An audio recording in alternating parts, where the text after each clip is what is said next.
It is definitely a very nerdy, very niche sort of subject. I think what has made it more broadly interesting to people, and in fact, I get a lot of comments from people who say things like, "Oh, I live in the UK and I've never owned a gun and I can't really ever own a gun, but I love watching all your videos." I think what has done that is treating each gun as a story. There's something that, every video that I do, there's something to tell here. And sometimes it's a mechanical story in that the gun is some very interesting, unusual, complex mechanism, which almost guarantees that it will be a forgotten weapon because those sorts of things almost never actually work right. But sometimes it's a historical story. Sometimes I'm looking at a firearm that has a very specific, interesting provenance. It's tied to a particular event that we can discuss. And sometimes it's a less specific, it's a historical story about that pattern of firearm. How did this fit into history? Why was it developed? Who was it developed for? And if you can present that, I think there's always something interesting to be found there.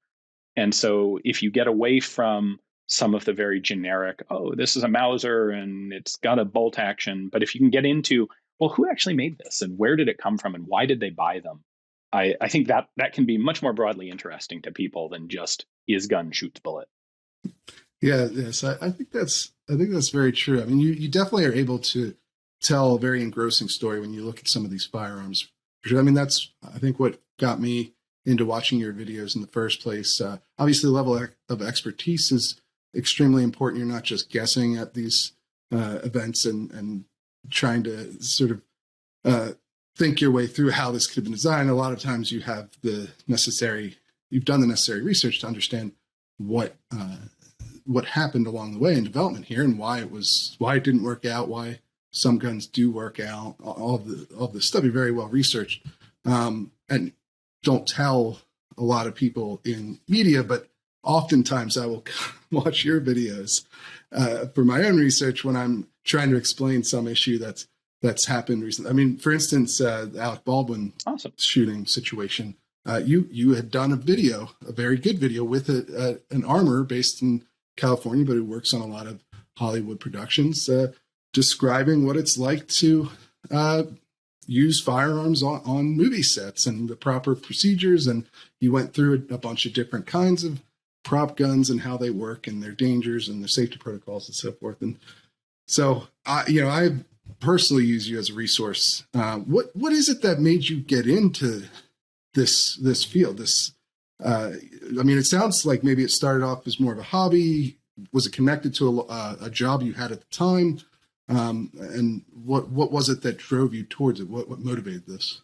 Oh, it was absolutely just a hobby to start. And it was a hobby based in the fact that I liked guns. I would like to say I was collecting firearms at the time, but I wasn't really. I was kind of sort of vaguely accumulating them when I could scrape up enough money to buy something that was kind of weird and interesting. My father actually was a firearms collector when I was growing up. He collected Japanese Arasakas and actually wrote a small book about them himself. And so I grew up basically in my father's office. He had a bunch of pegboard and he had a couple dozen Arasakas that were all stacked chronologically. And so on the Type 99s, you could actually watch this change in features through the progression of World War II, which struck me as very interesting at the time. So basically, there was a founding moment when a friend of a friend had found access to some really rare documentation, information on all four models of the Pedersen device, which some of your viewers may recognize or listeners may recognize as a pistol caliber semi-auto conversion of the 1903 Springfield.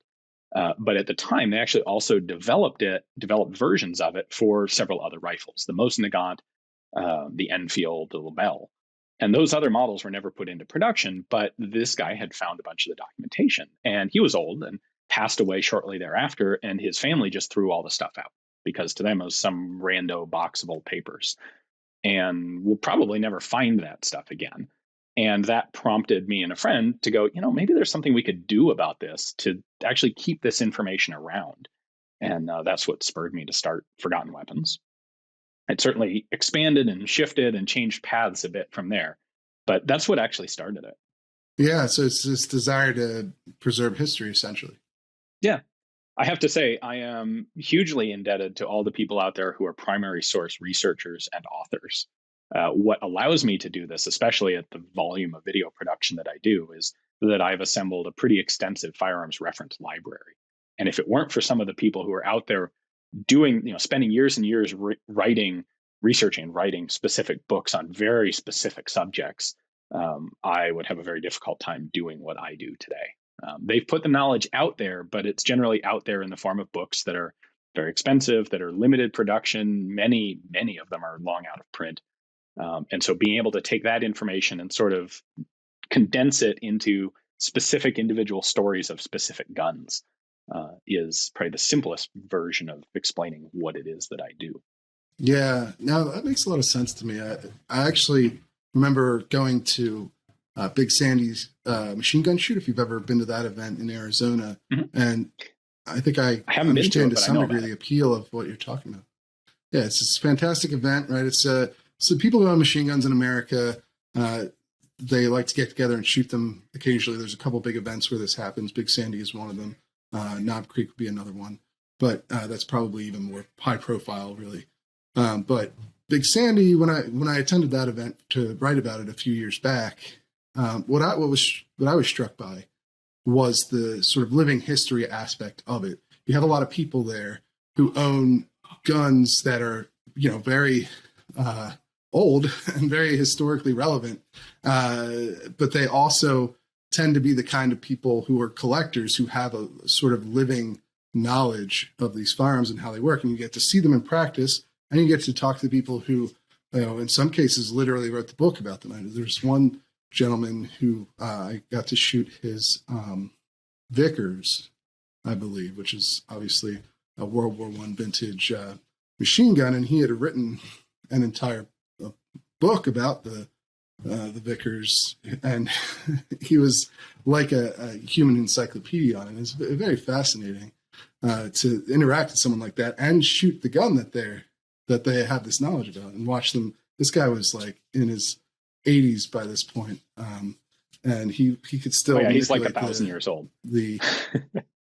Yeah, and so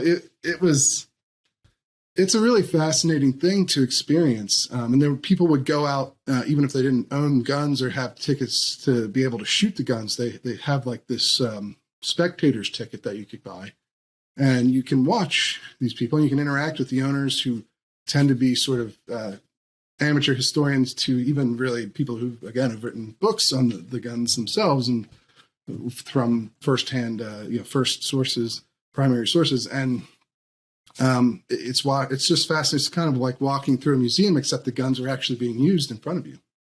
And I think your channel lets people experience something like that as well. I hope so.